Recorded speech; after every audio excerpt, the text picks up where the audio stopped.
Akin yan, Nay. Kunin mo na kung gusto mo. Naman lang, umuulan, pinapasok. Usap natin kahapon, bakit na naman? Kaya nga, umulan nga ngayon eh, dapat pinapasok nyo man lang. Mapakapasok nga, ay napakarami naming hayop dito.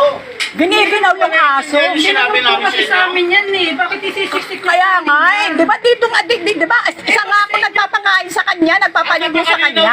Usapan natin kung gusto ninyo, iuwi ninyo sa inyo. Sa inyo na lang kung gusto nyo. Hindi yung dito sa amin. Eh ayaw nga ibigay ng nanay mo na may nagre-rescue na eh. Ayan. Hirap po si Bantay. Ako, hindi naman ako sa... Ito si Alden. Kuya, Alden pangalan niya, no? Anya si nanay, papaluin ka ni nanay.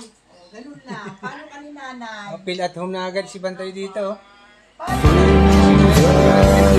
Pwede nyo naman iuwi, ako kami sising.